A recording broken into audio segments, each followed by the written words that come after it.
Tayo po muna'y manalangin. Aming Ama, kami ay patuloy na nagpupuri sa iyo at sinasamba ka namin at kami nagpapasalamat patuloy sa oras na ito. Dalangin namin, Panginoong Hesus, at ibuhos mo, Panginoon, ang iyong karunungan sa iyong tagapagsalita at sa tulong ng Espiritu Santo. Tulungan mo kaming lahat na nakikinig ngayon na maunawaan ang mensahe na gusto mong ibahagi sa amin, na gusto mong sabihin sa amin. At nawa ito ay tulungan din kami ng Espiritu Santo na ito ay tumimo sa aming puso't isipan nang sa gayon ay ito ay aming maisamamuhay at maging kalakasan ng aming pananampalataya. Aming Ama, sa oras na to, wala kaming ibang nais na gawin kundi ialay patuloy ang aming gawain na ito para sa iyong kapurihan at para ito ay magdulot sa iyo ng kadakilaan. Maraming salamat, O Diyos, at ang lahat ng ito ay tinataas namin ng may pagpupuri, salamat, pagsamba na tayong sa iyo lamang. Ito ang aming dalangin sa pangalan ni Jesus. Amen and amen. Muli nga po, palakpakan natin ang Panginoon. Amen. Praise the Lord. Amen. Okay, so pwede po ba nating batiin muna yung mga katabi natin na sabihin natin, kamusta ka, kapatid? Yan, kamusta? Okay. Nawa ay tayong lahat ay so nawa, maganda yung mga ngiti nyo, maganda yan. So, may joy, di ba? Yan yung pag-usapan natin ngayon. So, mayroon din siguro, mayroong peace din, di ba? Yung mga mukha natin, mga payapang-payapa, ano? So, parang mga walang problema, parang walang mga pagsubok. Okay? So, ngayon, ngayong oras na to, yan ang tatalakayin natin ngayon sa series pa rin na Pursuing the Relational Heart of Jesus Christ. So, ngayon ay tatalakayin natin joyful and peaceful heart. Amen? So, kapag naririnig natin yung salita na joy and peaceful, di ba? Ano ba yung mga unang pumapasok sa isipan natin? Siyempre parang payapa, walang away, panatag, walang gera, di ba? Pag joy, yung tipong lagi kang nakatawa, lagi kang nakangiti. Okay? Pero nung binubulay ko to, pumasok sa isipan ko parang peaceful and joyful, yung tipong nasa bundok ka, diba? Yun na-imagine ko tapos may tent ka lang, nature yung kasama mo, diba? Ang naririnig mo lang yung hangin, lagas-las ng dahon, yung mga ibon, tapos buntok, tapos may falls pa, tapos may mga tubig, diba? So parang yun yung na-imagine ko kapag sinabing peaceful and joyful. So siguro naman meron nang ano bang tawag doon? Camping? Siguro meron naman naka-experience ng ganun. Ako kasi hindi ko pa na-experience yun. Pero yun yung pumasok sa isipan ko noong inaaral ko to. No? So napakaganda nga naman nung ambience na yun. Diba? Yung lugar na yun na ma-define mo na parang doon talaga peaceful. Walang stress. Diba? Walang kahit anong iisipin, malayo ka sa kakaguluhan, malayo ka sa kabihasnan, diba? Malayo ka sa social media. Yan ang peaceful na pumasok at joyful na pumasok sa isipan ko. Okay, ngayon, tatalakayin naman natin, ano naman ba ang sinasabi ng Biblia kapag usapin ng joyful and peaceful heart. Amen. So, yan yung tatalakayin natin ngayon. At nawa, sa biyaya ng Panginoong Hesus ay may matutunan tayo at merong madagdag, 'di ba, sa ating pamumuhay bilang Kristiyano. Okay?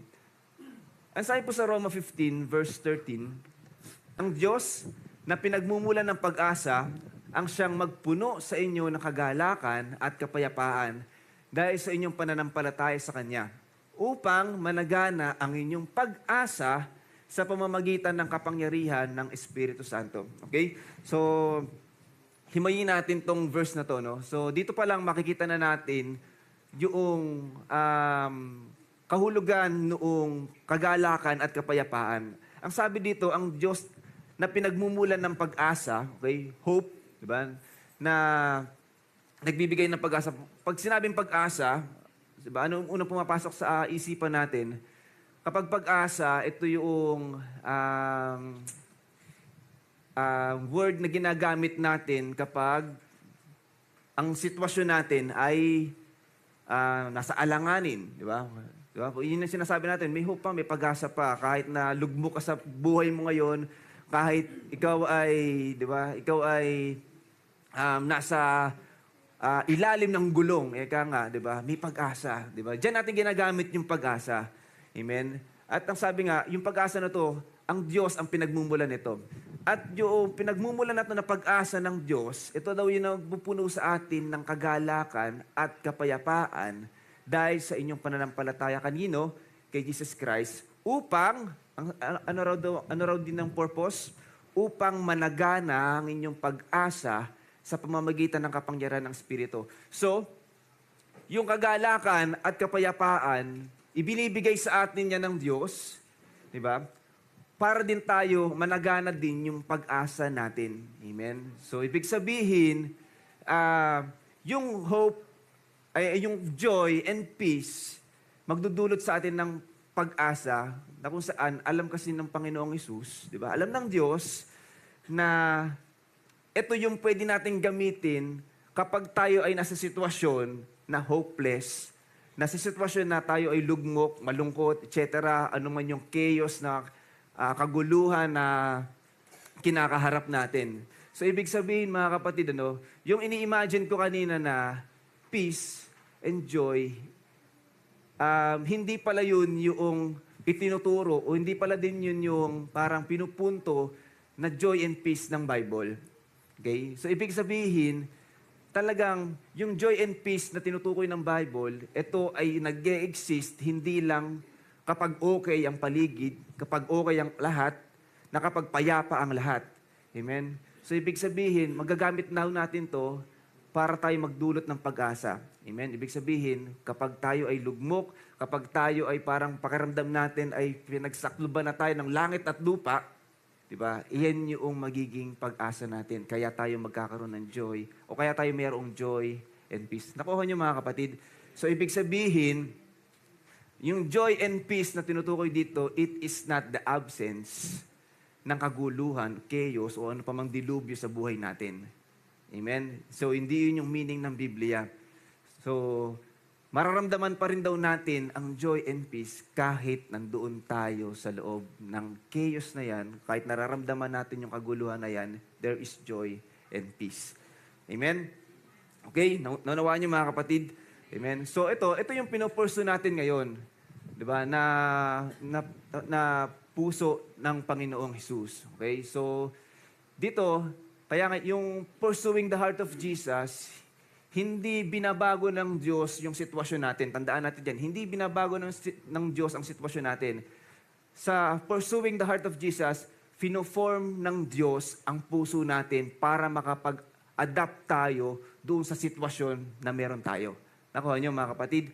So, hindi binabago ng Diyos yung sitwasyon, bagkus, binabago ng Diyos, fino-form ng Diyos ang puso natin para maging mapagtagumpayan natin kung ano man yung sitwasyon na kinapapalooban natin. Amen? Nakuha niyo po. So, talakayin natin. Number 1, a peaceful heart comes from being with Jesus Christ. Okay? So, ito yung kapayapaan. Okay? So, gaya ng sabi ko kanina, kapag sinabing kapayapaan, parang ang meaning natin bilang tao, walang gera, walang away, payapa ang lahat, bati-bati ang lahat. Okay? Pero hindi pala yun yung kapayapaan na ibinibigay sa atin ng Panginoon. Ang sabi sa John 14:27, kapayapaan ang iniiwan ko sa inyo. Ang aking kapayapaan ang ibinibigay ko sa inyo. So, merong kapayapaan mula sa Diyos. Okay? Yun yung binibigay sa atin. Hindi raw ito tulad ng ibinibigay ng sanlibutan. Hindi tulad ng ibinibigay ng sanlibutan ng ibinibigay ko sa inyo. Huwag kayong mabalisa o matakot. Amen. So, dun pa lang pinakita na, mga kapatid, napakalaki ng difference ng kapayapaan ng mundo sa kapayapaan na ibinibigay ng Diyos sa atin. Kaya sinabi sa last sentence, huwag kayong mabalisa o matakot. Ibig sabihin, wala nga talagang absence, o yung peace, it is not the absence of chaos or something na magulo. Okay? So, ibig sabihin, yung kapayapaan na ibinibigay ng Diyos, kahit na mayroong kaguluhan, meron kang iniisip, meron kang pagsubok, meron kang problema, nag-e-exist yung peace ni Jesus Christ sa atin. Okay? So, nung binasa ko naman to, ito naman yung pumasok sa isipan ko. So, ganito pala yung peace. Okay? Yung peace na kahit na kahit na meron kang mga pagsubok, meron kang mga dinadala, kaya mo matulog ng mahimbing. Amen? So, isa sa mga, parang ganito yung example, parang na-experience ko din to. Kapag bumabagyo po, nagkakaroon ng thunderstorm, lalo dito, hindi po ako nakakatulog ng maayos. Alam nyo, binabantayan ko? Baha. Okay? Baha. Pag bumaha-baha dyan, hindi na ako nakakatulog ng maayos kasi titingnan namin kung ano ba yung mangyayari dito, lulubugin ba, papasukin ba. Okay? So, para makatulog ako ng maayos, kailangan, prepared ako na pasukin man to, walang mga, kahit anumang mga bagay dito na pag inabot ng baha ay masisira. So kapag na-secure ko na yan, okay na. Payapa na ako kahit umabot pa rito yung baha. Linisin na lang after. Okay, so ganun. So, ibig sabihin, hindi ko pinapanalangin, hindi ko sinasabi na mawala yung bagyo, mawala yung baha. Pero, diba, magkaroon lang na masecure lang yung inaalala ko na kung ano pa man para ako ay mapayapa. Okay? Parang ganun. Yung parang peace sa akin, hindi kailangang alisin kung ano man yung dahilan ng anong tawag dito? Ng iniisip mo, ng problema mo, bagkus, di ba? Ma-adapt mo, magkaroon ka ng solusyon, magkaroon ka ng pag-asa na yung inaalala mo ay hindi mangyari. Parang ganon. So, ganito din yung nangyari noong panahon ni Jesus Christ. Marcos chapter 4, verse 39. Okay? Ang sabi nito, para sa context natin, yung verse na to, ito yung naglalakbay sila Jesus Christ at yung kanyang mga alagad dun sa lawa. Babiyahe sila, tatawid sila. Okay? So, dito, habang nasa bangka sila, habang sila ay naglalayag, biglang lumakas ang hangin, lumakas ang bagyo, lumakas ang alon, to the point na parang lalamunin ng alon, ng hangin yung kanilang barko o yung bangka. So nagpanik na dyan yung mga alagad. Okay? Pero, si Jesus Christ dito, ano ginagawa niya? Natutulog. Siguro puyat. No, siguro pagod. Pero totoo, siguro nga pagod si Jesus Christ kasi ano siya nun eh. 'Di ba? Marami siyang hinayuhan nung mga panahon na 'yon. Nagpakain siya, 'di ba? Ilang libo nun. Okay? So, siguro pagod. Pero, tingnan natin dito, no? Si Jesus Christ po, nung panahon na to, 100% man, 100% God. Okay? So, ibig sabihin, kung 100% man siya, kung ano yung nararamdaman natin, kapag nandun tayo sa ganung sitwasyon, pwede niyang maramdaman yan. Sino na nakaranas na nasa barko tapos bumabagyo? Ayan, ano pong pakiramdam nyo? Nakakatulog po ba kayo? Hindi. So, mahirap matulog. Nakakatakot kasi, no? Ako lang, nung may schedule pa ako na umuwi ako ng madaling araw, mga alas 12, alauna, kadalasan, nakakatulog agad ako. Sa Cubao pa lang, biyahe pa lang, tulog na. Pero kapag napansin ko na inaantok yung driver, hindi ako nakakatulog nun. Diba? Yung mararamdaman mo kasi pag inaantok yung driver, hindi suwabe yung pagpreno niya, pag ganyan, di ba? Yung parang pa-kadyot-kadyot na ganyan yung andar niya, tapos makikita ko, parang napipikit-pikit Hindi ako makakatulog nun. Kasi di ba, baka mabangga. So, wala akong peace nung mga panahon na yun. So, ganun yung pwede nating maramdaman sa sitwasyon ni Jesus Christ. Pero, si Jesus Christ po, natutulog, mahimbing na mahimbing. Di ba? Nung mga panahon na yan. So, tingnan natin yung perspective ni Jesus Christ dito. Bakit kaya siya mahimbing na natutulog? Na hindi rin nangyari o hindi nagawa ng mga alagad. Kasi si Jesus Christ, amen, sa alam niya na yung ama niya na nasa langit ang may control ng lahat ng bagay. Amen. At yung ama niya na nasa langit, alam niya na hindi siya pababayaan ni iiwan man. Amen. Nakuha niyo? Nakita niyo yung faith, nakita niyo yung pagtitiwala niya sa kanyang Diyos, sa kanyang ama. Amen. Na despite na merong mga bagyo, may gulo, di ba? So initial na reaction ng isang tao tulad ng ginawa ng mga alagad, nagpanic sila. Pero si Jesus Christ natutulog lang. Amen. Bakit? Kasi alam niya na hindi siya pababayaan ni Jesus Christ. And that is peace. Amen. Nakuha niyo? Yan ang kapayapaan na ipinapakita sa atin ng Diyos. Okay? Amen. So sabi nga, peace is not the absence of storm. Okay? Nandyan lagi yan. Pero tularan natin si Jesus Christ na kahit nandyan ang mga storm ng buhay natin, nandyan ang bagyo, nandyan ang mga dilubyo, amen, tandaan natin, sa panahon natin ngayon, si Jesus Christ ay hindi na lang 100% man. Amen? Sabi nga, bago siya umakyat, ibinigay na sa kanya ng Ama ang kapangyarihan sa langit, sa lupa, at sa ilalim ng lupa. Ganap na ang pagka-Diyos, diba? Nasa kanyang buong kapangyarihan, at siya ang Panginoon natin. Amen po ba? Amen po ba? Amen. Siya ang Panginoon natin. So kung siya ang Panginoon natin, siya ang tinanggap natin, nakipag-isa tayo sa Kanya, amen, the more na kahit may storm ang buhay natin, mayroong dilubyo, tayong mga hinaharap, di ba? Dapat maramdaman natin yung peace because we have Jesus Christ in our lives. Amen po ba? Palakpakan nga po natin ang Panginoon. Okay? So, yun lang. Acknowledge natin sa mga ganyang pagkakataon, kung nasa iyo si Jesus Christ, sabi nga, if God is for us, who can be against us? Amen? Kung Jesus Christ ka nakapag-isa, kung nasa atin si Jesus Christ, anong rason mo para magpanik? Anong rason natin para mag-cramming o ano pa man yung mga mabalisa tayo? Normal po, nakakaramdam tayo niyan. Kaya lang, siyempre, ibig sabihin, kailangan nating pairalin yung faith natin. Normal na matakot tayo sa mga ganitong sitwasyon. Normal tayo mabalisa, normal na malungkot. Pero as believers, ito yung pangontra natin. Diba? Sabi nga, dapat hindi tayo kontrolado ng emotions natin. Hindi tayo kontrolado ng sitwasyon ng mundo. Bagkus, kontrolado tayo dapat kung sino yung Panginoon natin. Kung sino yung tinanggap natin, siya dapat nang mag-control. Maraming pangako ang Diyos. Katulad ngayon, siya ang nagbibigay ng kapayapaan sa atin. Sabi nga sa kanyang salita, hindi niya tayo iiwan ni pababayaan man. So meron tayong pangahawakan na kahit na hinaharap natin yung mga storm ng buhay natin, hindi ako pababayaan ng Diyos. Amen? Hindi ako pababayaan ni Jesus Christ. Amen? Daan lang to. Amen? So may tinuturo lang sa akin ng Diyos. Siya ang bahala sa akin. Alam kong everything will be okay. Amen mo ba? Palakpakan nga po natin ulit ang Panginoon. Okay. Amen? Okay. So let's talk about joy.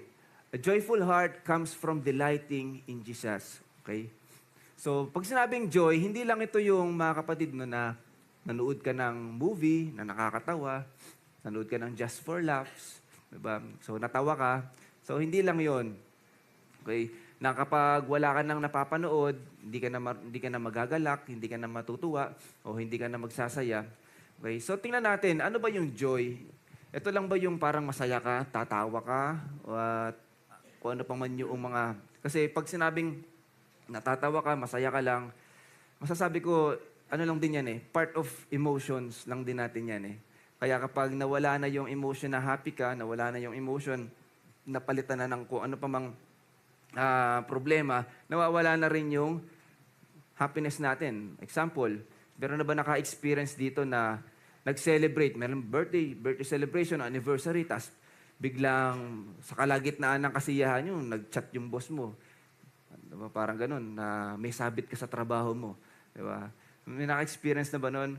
Ako, na-experience ko na din yun, yung kalagitnaan, tapos mag-chat, may sabit yung, may sabit yung isang programa mo.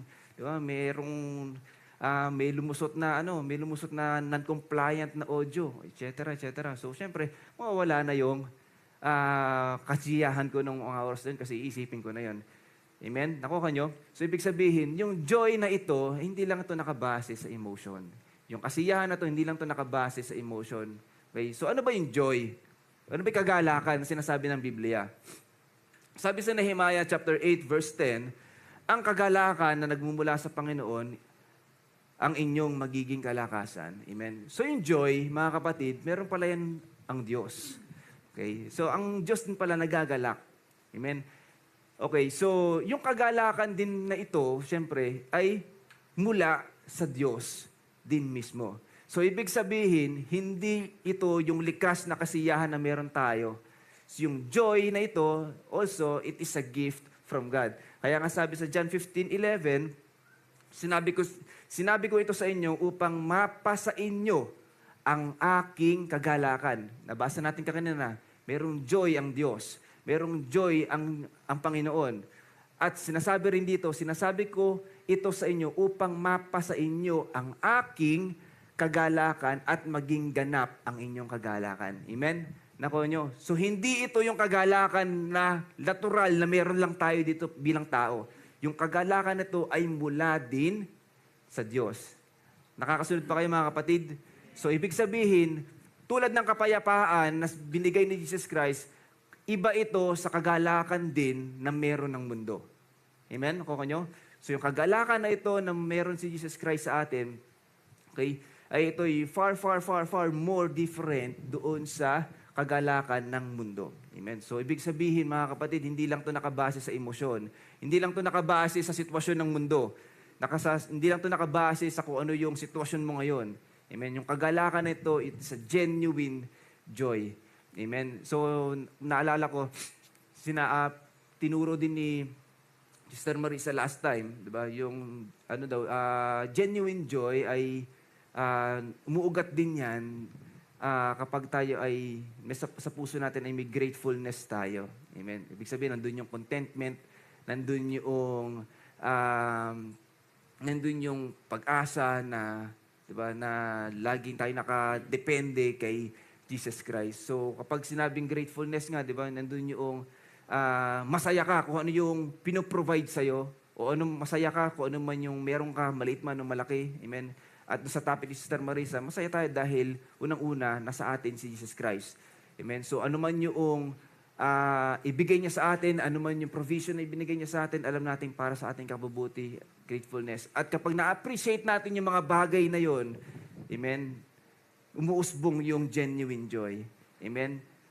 Amen? Ako nyo? Nandun yung joy. Kapag na-appreciate natin, nakikita natin yung blessings kesa dun sa mga problems, diba? Yun yung joy. Okay? So parang ganito yan, mga kapatid. Kadalasan nawawala hindi na nakakapagsaya, hindi na nakakangiti, hindi na nakakatawa ang tao kapag puno na ng problema. Tama po ba? Amen? Pag nandiyan na yung problema, hindi na tayo makangiti. Baga, parang puno-puno na rin ng mga reklamo sa buhay. Amen? So nakakalimutan natin tingnan yung blessing.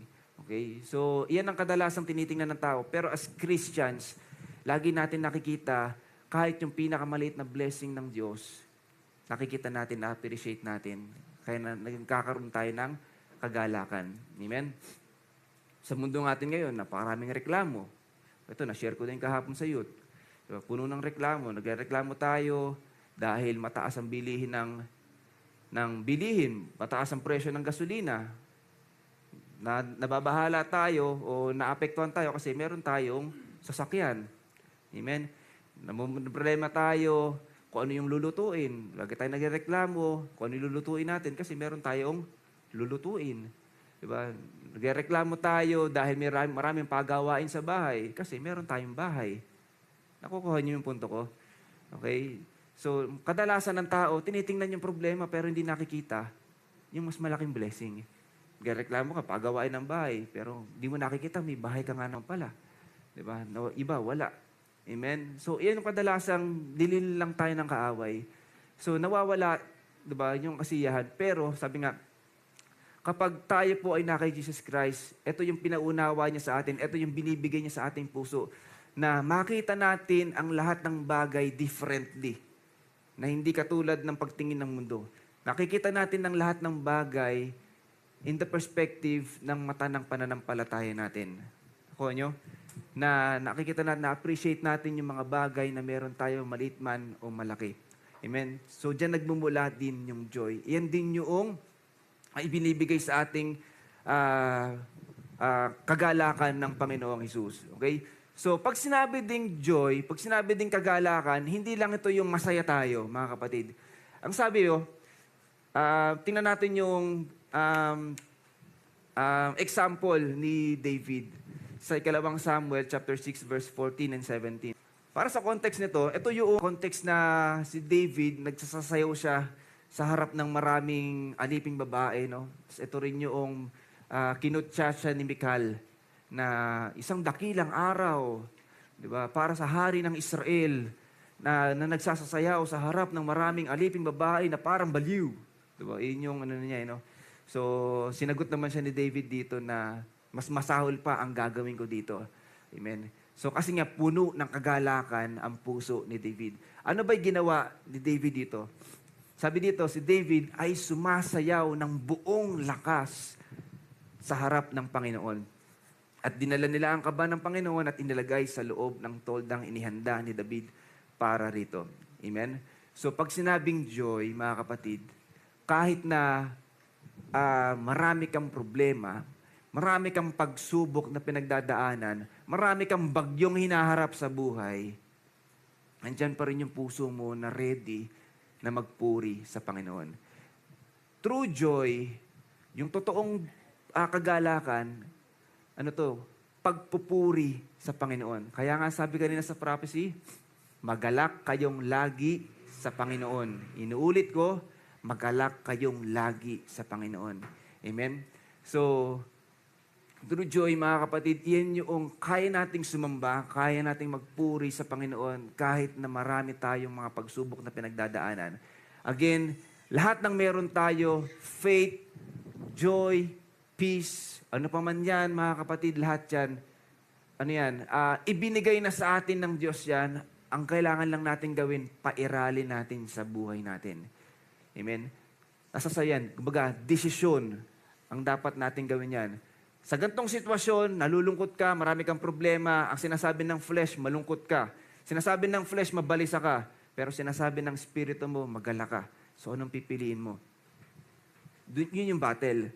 Amen? Yun yung spiritual warfare na kailangan nating harapin. So, as Christians, kailangan nating piliin kung anong sinasabi ng Biblia. Kung anong sinasabi ng Espiritu natin. Kapag sinabi ng Espiritu, magala ka. Pinapaalala sa'yo ng Biblia, magala ka lagi sa Panginoon. Magala ka. Amen? Kahit na hindi komportable ang katawan mo na magpuri dahil sa sitwasyon mo, sinasabi ng Espiritu mo, magpuri ka.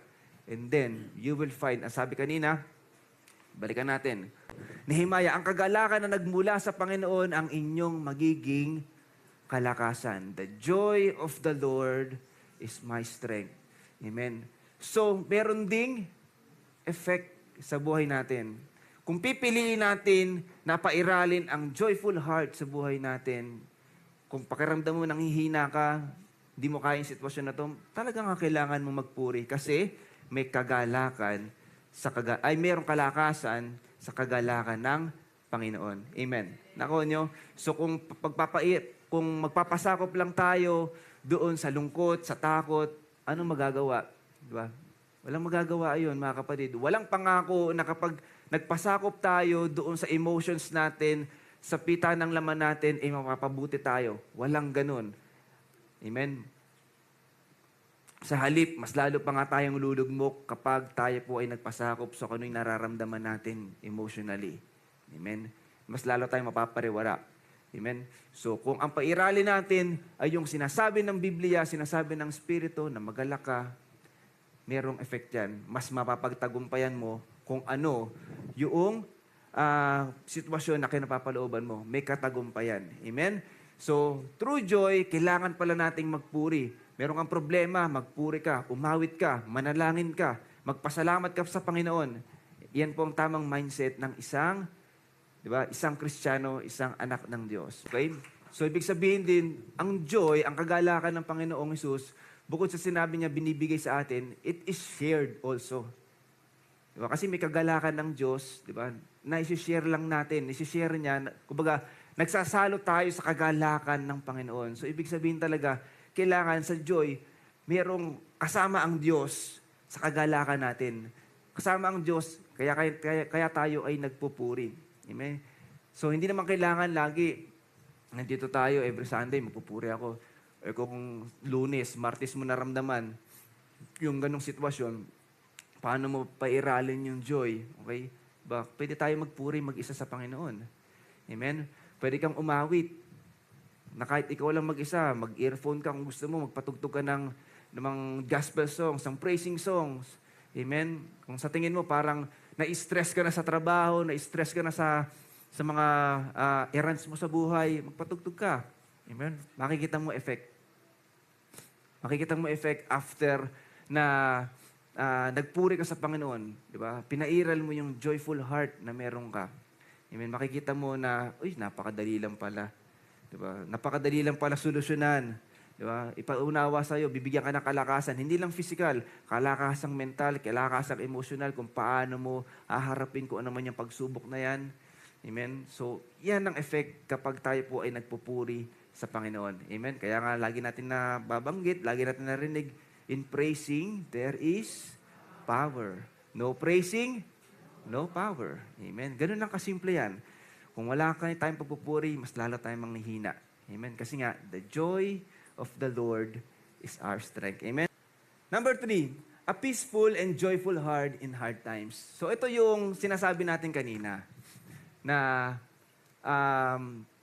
kaya pala yung joyful heart o yung joy and peace na binigay sa atin, nagdudulot ng pag-asa para maging ganap yung pag-asa natin. Kasi nga, ito ay inihanda din ng Diyos para magamit natin para doon sa mga mabibigat na panahon o pagkakataon sa buhay natin. Amen? So nakikita na natin, malaki ang pinagkaiba ng joy and peace ng mundo sa joy and peace ng Panginoon na binibigay sa atin. Na ito, kahit sa pinakamapait na sitwasyon ng buhay natin, ito yung ibinigay sa atin para mapagtagumpayan natin. Amen? Santiago 1:2, mga kapatid, ituring ninyong buong kagalakan kapag kayo'y dumaranas ng iba't ibang pagsubok. Amen? Mga kapatid, sabi rin, ituring ninyong buong kagalakan, ibig sabihin, magalak tayo kapag tayo daw ay dumaranas ng iba't ibang pagsubok. O napakabigat naman, napakahirap naman yan. Okay? Pag dumaran nga sa pagsubok, puro reklamo na bumalabas sa bibig ko eh. Kapag may problema na, malungkot na ako, hindi na ako makausap, hindi na ako makakain. Okay? Huwag mo akong kakalabitin, sasapakin kita. Parang ganun, ano? Malaki yung, marami akong iniisip. Yan ang ng tao. Di ba? Yan yung initial response ng tao kapag dumarating sa pagsubok. Pero, ibahin natin ang perspective ng Diyos. Ang sabi ng perspective ng Diyos, kapag daw dumaranas tayo ng pagsubok, ituring itong kagalakan o magalak tayo kapag dumaranas ng pagsubok. Amen? Parang hirap, ano? Amen? Pero alam niyo po, sabi ko nga natin, hindi naman kailangan para tayong maging baliw. Okay, nandiyan na yung bill ng Meralco, di ba? Patantaas ng bill ng Meralco, aircon lang naman, saka ganto-ganto. Di ba? Magreklamo na tayo. Okay, kapag dumarating na yan, mga matrikula, si Judith, sabay-sabay na, di ba? Mababalisa na tayo. Pero, kapag ganun daw ang ganun daw yung sitwasyon natin, sabi, magalak daw tayo. Amen. So, the more, ibig sabihin lang, the more na meron tayong mga ganyang pagsubok, the more pala na dapat tayong magpuri sa Panginoon. Yun lang yun, mga kapatid. The more na dapat kang sumamba, the more na dapat kang umawit, the more na dapat kang magpasalamat sa Panginoon. Okay? Salamat, Lord. Kahit may mga pagsubok, marami akong hinaharap na bagyo, marami akong hinaharap na kung ano-ano mga unos sa buhay. Lord, salamat. Magpupuri pa rin ako sa iyo kasi alam kong hindi mo ako pababayaan. Amen. Yan po ang isipan ng isang Kristiyano. Yan po ang isipan ng isang anak ng Diyos. Amen. Kaya ganap ang kagalakan sa atin. Kaya nating magpuri. Amen. Okay? At kapag ganito kasi, ito yung dinidefeat. Kung maalala nyo, yung series natin na Fleeing from Sin. Diba? Natatandaan niya pa yung Fleeing from Sin? Ito kasi yung counterpart nun eh. Diba? Aalis tayo doon, meron tayong pupuntahan na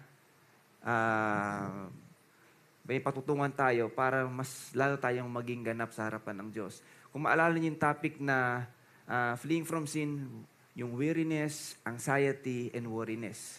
Kung naalala niyo yung topic natin na yun, diba? So, yun yung, although parang sa tingin natin na parang kasalanan ba yung mag-worry? Kasalanan ba yung magkaroon ka ng anxiety? Diba? Pero sabi nga, diba, hindi pala kalugod-lugod din sa Panginoon na pinairal natin yung mga bagay na yan. Ibig sabihin, kapag pala tayo ay pinagahari natin yung weariness, yung anxiety and worriness, di ba?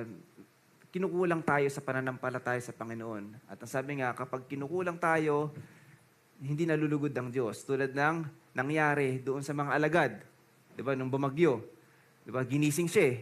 Nung ginising siya, nung mga alagad, diba? Pinatahimik ni Jesus Christ ang alon at ang hangin, pero pinagsabihan ni Jesus Christ yung mga alagad, kay liit ng inyong pananampalataya. Di ba? Hindi nalugod. So, yung kaliitan ng pananampalataya o yung kawalan natin ng pananampalataya, hindi nakalulugod sa Diyos. Kaya tinalakay natin tong fleeing from sin na ito. Okay? At ito yung dinidefeat noon, mga kapatid. Kaya pinuturo sa atin ngayon, ito yung i-pursue natin, joyful and peaceful heart. Magalak tayo lagi sa Panginoon. Kapag may pagsubok, magalak ka. Amen? Amen? So, yung weariness, yung anxiety, yung worriness, hindi yan mag-exist sa atin. Kapag nararamdaman na natin, nagkakaroon ako ng anxiety, na-anxious ako, okay, magpuri ka sa Panginoon. Magpuri ka, sumamba ka.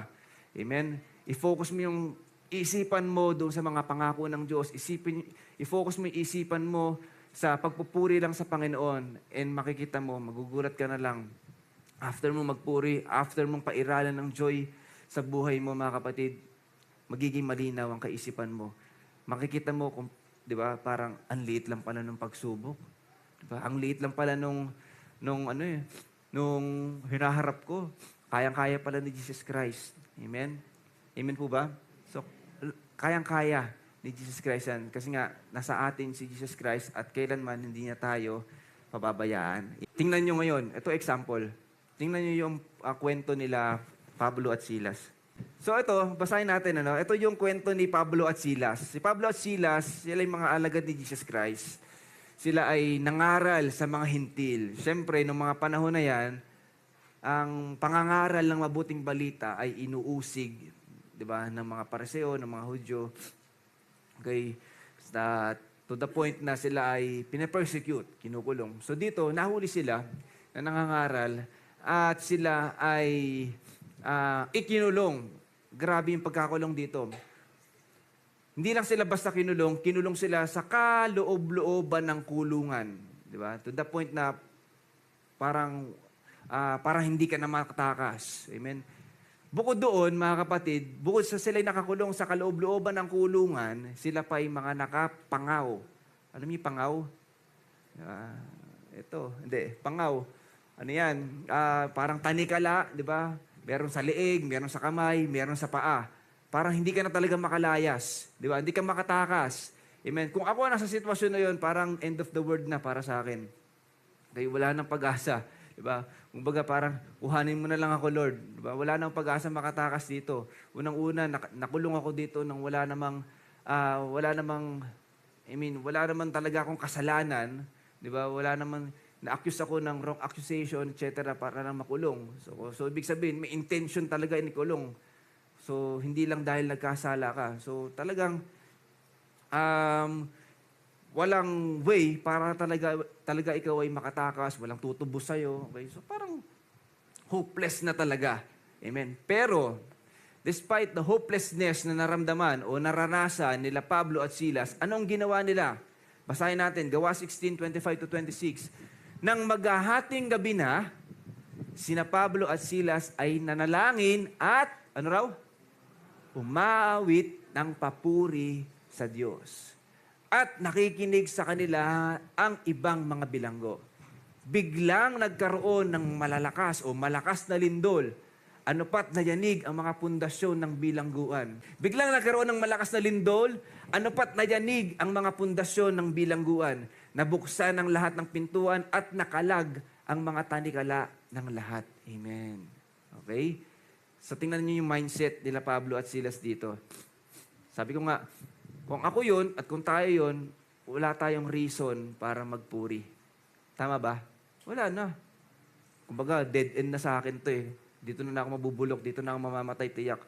Hantayin ko na lang kainin ako ng lupa. Amen? So, hopeless na sa kanila. Pero sabi nga, hindi yun yung perspective nila. Hindi yun ang isipan nila. Hindi yun laman ng puso nila. Hindi nagpadaig yung sila Pablo at Silas doon sa circumstances na kinapapalooban nila. Hindi yun nagkontrol ng sitwasyon nila, ng buhay nila. Bagkus ang nagkontrol ng buhay nila ay yung puso na ibinigay sa kanila ni Jesus Christ, na kung saan ito yung joyful heart and peaceful heart. Amen? Kaya sila nagpuri. Amen? At nung nagpuri sila, nagkaroon ng pagkalaya, nagkaroon ng freedom sa kanila, nagkaroon sila ng kalayaan. Hindi lang sila, mga kapatid, tandaan yan, hindi lang sila, maging yung mga ibang mga bilanggo na kalaya. Amen? Okay? So kung dumarating man tayo sa gantong sitwasyon, mga kapatid, okay, so tangin natin parang wala nang pag-asa, wala nang rason, inawit natin kanina yan. Okay? Kung wala tayong naiisip na dahilan, sabi nga, as long as I'm breathing, I've got a reason to... Sa inyo ni mataas. Okay? We still have got reason to praise the Lord. Okay? It's a matter of, di ba, tingnan lang natin yung tamang perspective. Tingnan natin yung bright side. Tingnan natin yung blessing ng Diyos. Tingnan natin yung kung ano yung meron sa buhay natin na dapat nating ikagalak. Okay? Unang-una, mga kapatid. Okay? Unang-una, sa atin si Jesus Christ. Sabi ko nga kahapon sa mga youth, true answered prayer, hindi naman yung makuha natin ang material things ng mundo. Wala yun. Walang kwenta yun, mga kapatid. Hindi yan totoong answered prayer. Magkaroon ka ng kotse, magkaroon ka ng bahay, magkaroon ka ng magandang trabaho, etc., etc. Hindi yan. Okay? Walang kwenta yan. Kasi lahat yan nabubulok. Amen? Ang tunay na answered prayer natin sa Panginoon ay yung nasa atin, yung giver. Amen? Huwag tayo mag-focus dun sa mga gifts. Bagkus, mag-focus tayo dun sa giver. Na kung saan siya ay si Jesus Christ. Nagbigay sa atin ng kalakasan, nagbigay sa atin ng kaligtasan, nagbigay sa atin ng assurance, di ba? Na anuman na mangyari sa atin sa mundong ito, may katiyakan tayong ikaw ay ligtas. And that's enough reason, di ba? Para magpuri. Hindi man ako kasing yaman ng iba, pero I have Jesus Christ in my heart. Sabi nga, wala sister yan, ano? Yung joy talaga, deep, deep, deep down in my heart. Kasi naalala ko yung yell namin nung team building dun sa Love and Care. Pag naisip ko yung J-O-Y, joy in my heart, narinig ko pa rin yung boses ni Sister Yang. Diba? Ang ganda. Diba? Yun pa rin yung, kasi siya leader namin nun, siya yung nangunguna. Okay? So, totoo naman, yung joy talaga, deep, deep, deep down in our hearts yan, nagmumula. Hindi yan nakabase doon sa, diba, doon sa harap o sa labas ng mundo, bagkus it comes from within, it comes from our hearts. Amen? So, marami tayong reason para magpuri sa Panginoon at hindi dahilan yung mga bagay na kinapalooban natin para hindi maghari ang joy sa puso natin. Amen? So, may kasigurudan tayo, katulad ng nangyari kay Pablo at Silas, gumawa ang Diyos ng himala sa kanila. Amen? Nagpuri sila, nanalangin sila, nakalaya sila. Amen? So, ganun lang in-encourage sa atin ngayon ng Panginoon. Yun ang tinuturo sa atin ngayon. Okay? So, walang exempted sa pagsubok, walang exempted sa kung naman yung mga paharapin natin. Amen? Wala yan. Hindi, sabi nga, hindi binabago ng Diyos ang sitwasyon natin. Binabago niya ang puso natin kung paano natin titingnan o haharapin ang sitwasyon natin. Amen? So, sa topic natin ngayon, ang puso na hinahanda sa atin ng Diyos ay magkaroon tayo ng joyful heart. Amen? Magalak tayong lagi sa Panginoon. Amen? At kapag nagagalak tayo, kasunod na dyan yung peace. Makakatulog ka ng maayos. Diba? Payapa mong haharapin ang lahat. Amen? Ako nyo? Kaya mong umiti. Hindi ka na magmumukhang malungkot. Amen? Amen po ba? Palakpakan niya po natin muli ang Panginoon. Okay, number 4. A transformed heart is built daily with Jesus Christ. Okay? So ito, paano ba natin ngayon pairalin itong joyful heart and peaceful heart sa buhay natin? Amen? So syempre, ito, may tuturo sa atin ngayon. Ano ba yung dapat natin gawin, diba, sa bawat araw? Paano? Ano yung dapat natin gawin? Letter A, choose His presence over busyness. Okay? Sabi sa John 15:5, ito yung context din kanina. Babasahin din naman natin mamaya kasunod itong verse na to. John 15:5, ako ang puno ng ubas at kayo ang mga sanga. Ang nananatili sa akin at ako sa kanya ay mamumunga ng sagana. Amen? So yung pagmumunga, di ba, yung fruit, tandaan natin yung love, peace, joy, it's fruit of the Holy Spirit yan. Mula sa Diyos yan. It is a gift. Kaya the more na tayo po ay nananatili sa Diyos, the more na tayo po'y nananatili sa puno ng ubas, na kung saan si Jesus Christ yun, mas lalo daw tayong mamumunga. Ibig sabihin, mas lalong lalago ang bunga natin. Ang nananatili sa akin at ako sa kanya ay mamumunga ng sagana sapagkat wala kayong magagawa kung kayo'y hiwalay sa akin. Amen? So, simpleng-simple lang, mga kapatid, di ba, yung message. Kung malayo tayo kay Jesus Christ, amen? Kung malayo tayo kay Jesus Christ, yung bunga ng peace and joy, hindi yan mamumunga ng sagana. Okay? So, ibig sabihin, may possibility talaga na ma-impluwensyahan tayo ng flesh. Ma-impluwensyahan tayo ng emotions, ma-impluwensyahan tayo ng takbo ng mundong ito. So, ang kailangan natin gawin, unang-una, bilang mga Kristiyano, manatili tayo kay Jesus Christ. Yun lang naman eh. Kako nyo? Wala naman tayong magagawa kung hiwalay tayo sa Diyos. Tandaan nyo, tandaan natin, we are just the creation. Amen? So, hindi natin control ang bukas. Hindi natin control ang mamaya. Hindi natin control ang mga sitwasyon natin. Creation lang tayo. Di ba? So, dapat connected tayo dun sa Creator natin na kung saan siya ang may control ng bukas, siya ang may control ng mamaya, at may control ng susunod na taon. Siya ang may control kung kung ano yung plano niya sa'yo, kung ano yung gusto niyang gawin sa'yo, siyang nakakaalam nun. At nakatitiyak tayo, Roma 8:28, ang lahat ng kanyang balak o lahat ng gagawin niya ay para sa ating ikabubuti. And that's enough reason, di ba mga kapatid, para magalak tayo. Kaya importante sa buhay natin, importante bilang Kristiyano, manatili tayo kay Jesus Christ. Amen? Kaya nga, the more na tayo nananatili, basahin ulit natin, 15:11, sinasabi ko ito sa inyo upang mapasa inyo ang aking kagalakan at maging ganap ang inyong kagalakan. Amen? So, kapag joy ang usapan natin, mga kapatid, siya lang naman ang source ng joy. At kung gusto nating managana ang joy sa buhay natin, mas maghari ang joyful heart sa buhay natin, manatili tayo kay Jesus Christ. Amen? So, tingnan natin yung example. Lucas 10:42. Si Maria at si Marta. Okay? So, si Maria at si Marta, magkapatid, yung dalawa, no? So, ito yung time na bumisita si Jesus Christ sa bahay ni Maria at Marta. Okay? Pero, nung bumisita si Jesus Christ sa bahay nila, si Marta, okay, naging busy siya doon sa mga gawaing bahay. So, hindi naman masama kasi bisita si Jesus Christ eh. Naghanda siya, pakakainin siguro si Jesus Christ, pinaghahandaan, nililinis yung bahay kasi nakakaya naman, bisita, kailangan ayusin yan, etc., etc., So, naghanda siya, naging busy siya doon sa mga physical work na kailangan gawin doon sa loob ng bahay nila. Pero si Maria, ang ginawa niya, hindi siya tumulong kay Marta. Ang ginawa niya, umupo agad siya sa paanan ni Jesus Christ at nakinig. Okay? So, nakita niyo yung difference.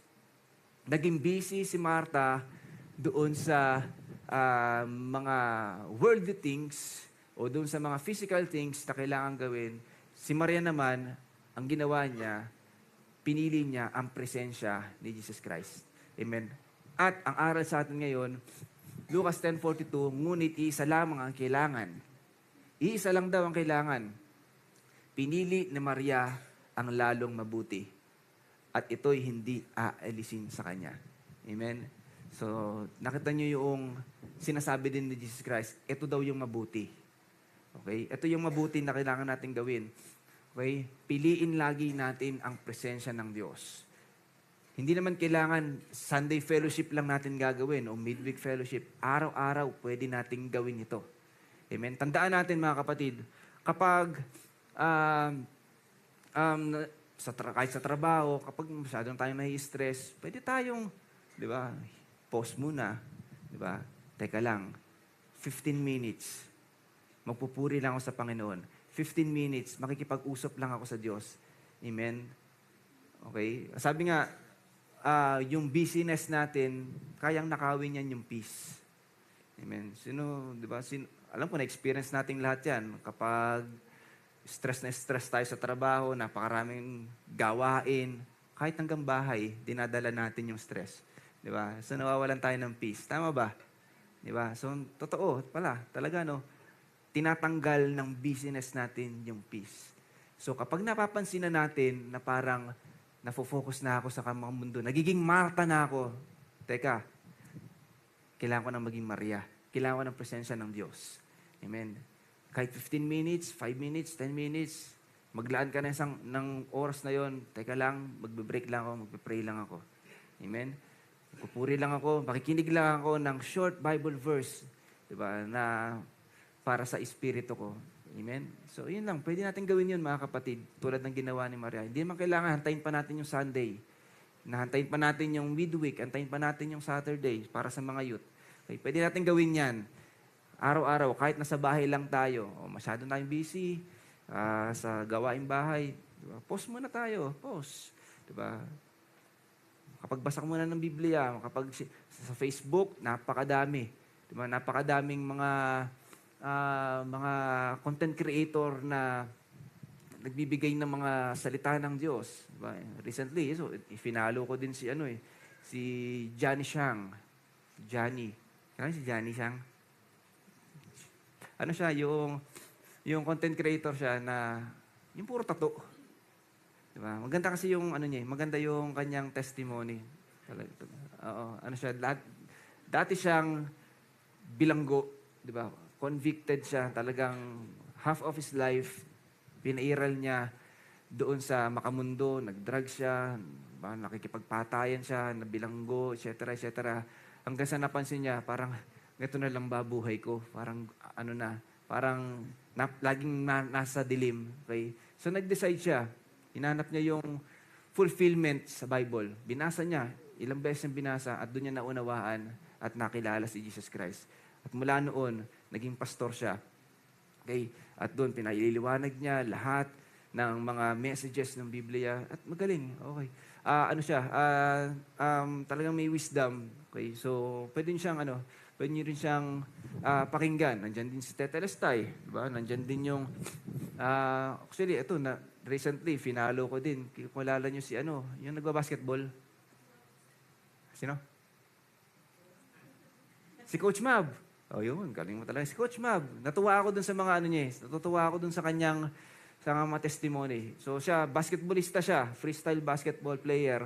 So, ngayon, dati nakikipaglaro lang siya. Pustahan, ganyan, nakikipaglaban. Pero ngayon, nung nabuksan siya, ginagawa niya ngayon, pag dumadayo siya ngayon sa mga court, sa mga barangay, o sa mga anumang lugar, bago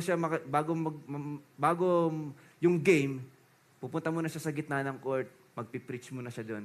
Papahayag niyang salita ng Diyos. Amen. So, doon, ma-inspire tayo sa mga ganun. Kung hindi niyo mapigilan na humawak ng cellphone, puntahan niyo na lang yung mga ganung content creator. Amen. At kung ano naman, di ba, prayer. Kaya magpuri ka sa Panginoon.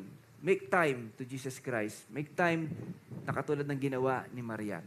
Choose prayer, letter B, choose prayer over worry. Amen. Totoo naman, Filipos 4:6. Huwag kayong mabalisa tungkol sa anuman. Sa halip, ipanalangin ninyo sa Diyos ang lahat ng inyong kailangan at magpasalamat kayo sa Kanya. Amen. So, ito naman yung importance. Pinakikita sa atin yung importance ng prayer. Alam niyo, powerful ang prayer. Okay? Ito yung tinuro ko kahapon sa youth. Okay? So, napakahalaga ng prayer. Amen. So, pag prayer, hindi lang ito tuwing, di ba, nangangailangan tayo, although ito yung pinapaliwanag pag nag-worry tayo. Pero alam niyo po, pag sinabing prayer din, mga kapatid, dapat lagi ito sa lahat ng pagkakataon. Every time. Kahit na may worry ka, o ano pa man, o masaya ka, etc., dapat lagi pala tayong nananalangin. Okay? Hindi lang sa mga sitwasyon na nangangailangan tayo. Okay? At, dagdag ko lang din, kapag pala tayo nananalangin, mga kapatid, kailangan din nating, kailangan din nating ipanalangin yung alignment natin sa Panginoon. Kasi prayer is also glorifying God. Okay?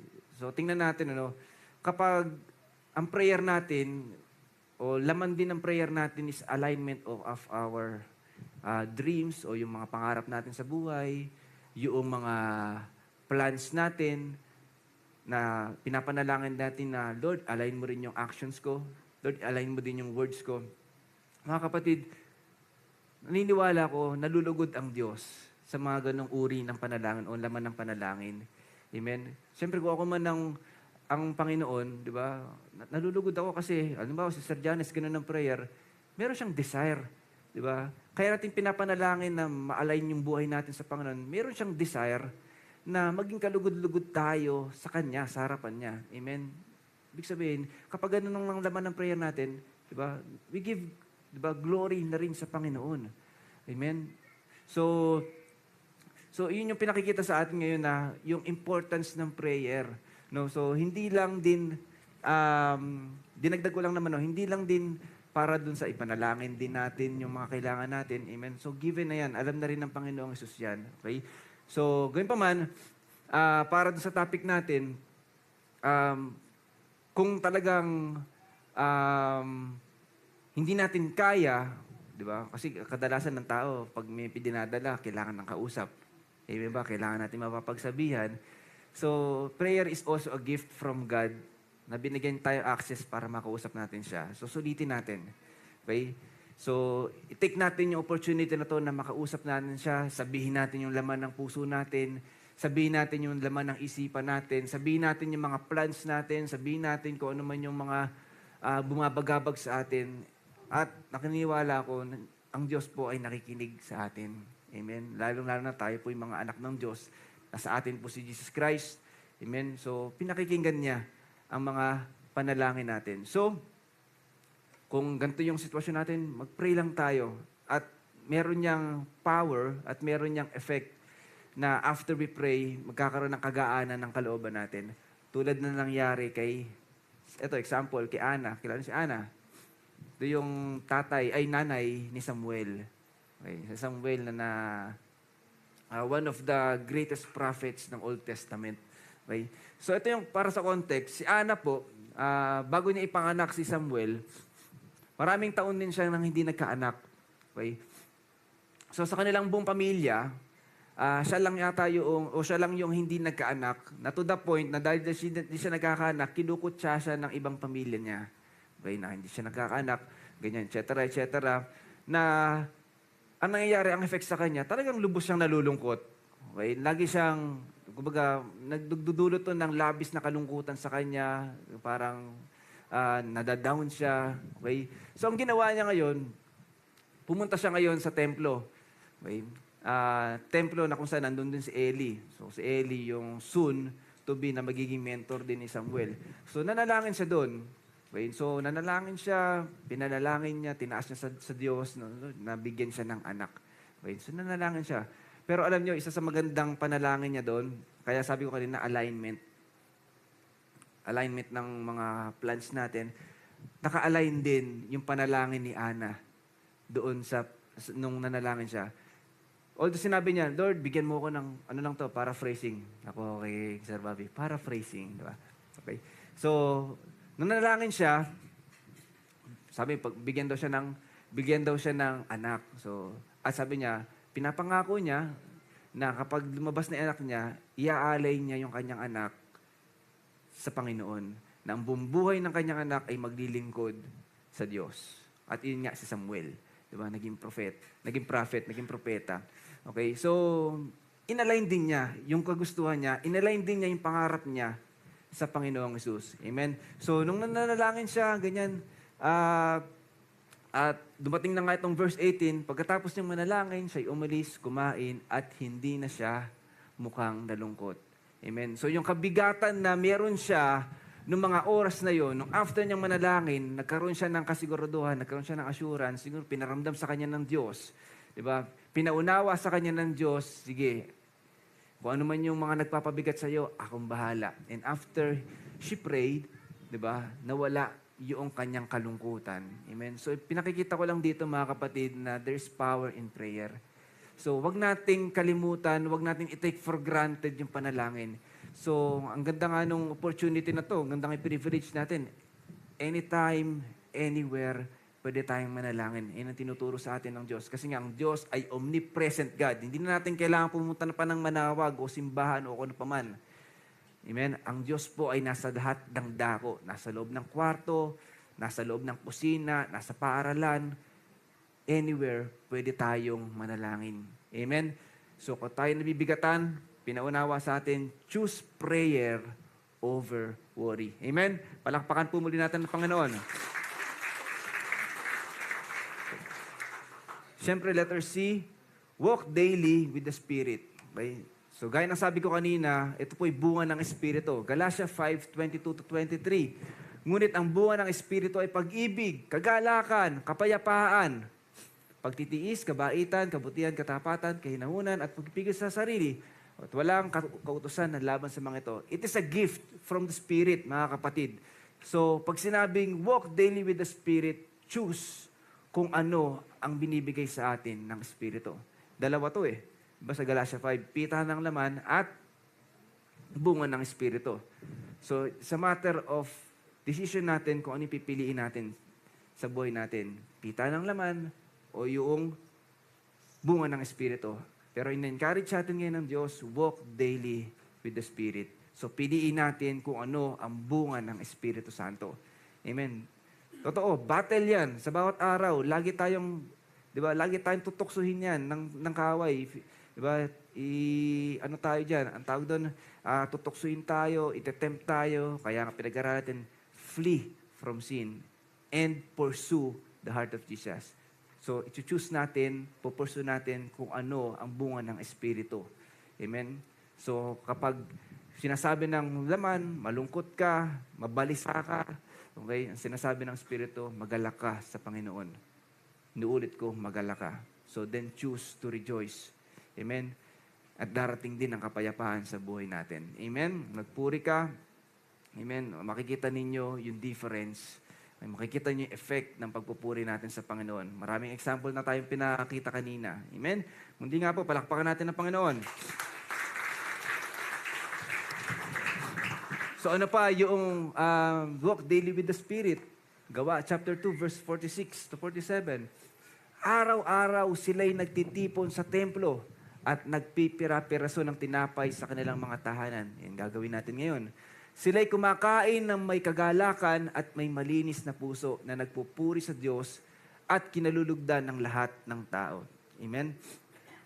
Okay. So, mga kapatid, isa rin sa pwede natin gawin, huwag natin kalimutan yung mga gantong gawain. Huwag din natin kalimutan na maki-fellowship tayo sa kapwa mananampalataya natin. Ang sabi nga sa Kawikaan, iron sharpens iron. Amen? So, blessing yan, yung mga kapatid natin sa pananampalataya, blessing yan ng Diyos para mas lalo rin tayong tumatag sa pananampalataya natin. Amen? So, ibig sabihin, may mga F-group tayo, so huwag natin kaligtaan na dumaloy sa mga F-group natin. Huwag natin kaligtaan din yung mga, nabibigatan ka. Huwag ang tawagan mo, yung mga katrabaho mo na non-believer, wag yun. Instead, ang tawagan mo, yung mga kapatid mo sa pananampalataya. Okay? So, kung nabibigatan ka, tawagan mo si Sister Janice, tawagan mo si Sister Karen, tawagan mo si Brother Bob. Okay? Tawagan niyo ako. Di ba? Kung ano man yung pagsubok na yan. At least, di ba, ang maririnig natin, di ba, biblical, maririnig natin payong Kristiyano, hindi payong sanlibutan. Amen? Yung payong sanlibutan, huwag mo nang pasabihin yan. Inom na lang tayo. Makakalimutan mo din yan. Bukas, doble na yung problema mo. Okay? Ganyan ang inom eh. Okay? So, huwag mo nang, huwag na natin intindihin yan. Pero sa Kristiyano, mga kapatid, kuminsan, ano pa yan eh. Kapag kinuwento natin at kapag nakita na tayo pala may kasalanan, hindi pa tayo kukonsintihin yan. Papagalitan ka pa. Eh, mali naman pala yung ginawa mo eh. Ikaw pala may kasalanan yan. Amen? Kuminsan kasi, ganun tayo eh. Diba? Ang tao, kaya tayo kuminsan nalulugmok, kuminsan pupunta tayo sa sitwasyon na to, kasi desisyon natin din yung mali. Amen? Yan po ang karaniwang ginagawa ng tao eh. No? So, kadalasan, decision making natin ang mali. So, kaya nga, sinasabi sa atin, paalala din sa atin ngayon, kapag ganun yung sitwasyon natin, sabi sa Kawikaan, chapter 3, 5-7, trust in the Lord with all your heart and lean not your own understanding. Okay? So, magtiwala lang tayo sa Panginoon. Okay? So, yung mga plano natin, yung mga desisyon natin, ipagkatiwala natin sa Panginoon lahat ng yan. Okay? Amen? So, dito mga kapatid, importance ng fellowship. Okay? Huwag natin kakaligtaan yan.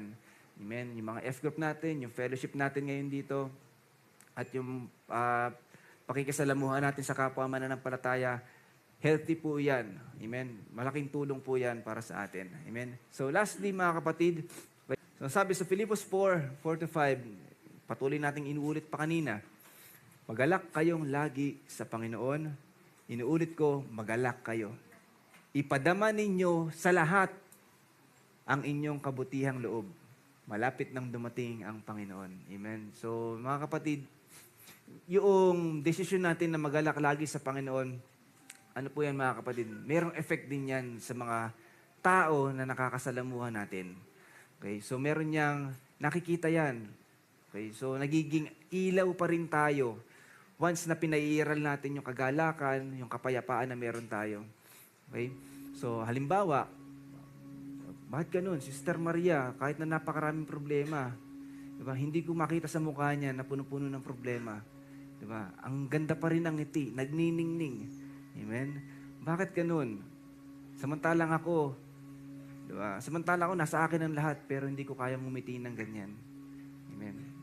So nakikita yung difference, diba, ng joy ng nakik Jesus Christ at yung kasiyahan lang na binibigay ng mundo. Totoo mga kapatid, material things in this world, hindi talaga kaya niyan i-fulfill yung puso natin.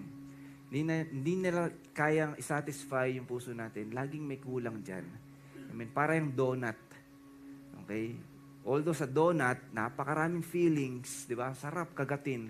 Meron ng sugar, meron pang sprinkles, etc., etc., may mani pa. Pero doon sa kalagitnaan, laging may kulang. Okay? Ganun ang buhay ng wala kay Kristo. Maganda sa panlabas, okay yung ganun, okay yung outer, makulay, pero deep inside his heart, there's always an emptiness. Okay? At ang makakapagpuno lang niyan ay walang iba kundi si Jesus Christ. So, totoo, talagang sabi ng salita ng Diyos, wala kayong magagawa kung kayo hiwalay sa akin. So, pinakikita sa atin ngayon, pursue Jesus Christ. Amen? Na i-feel niya yung puso natin ng joyful heart and peaceful heart na magagamit natin when storm comes, chaos comes, kung ano man yung makaharapin natin, kaya natin mapagtagumpayan yan.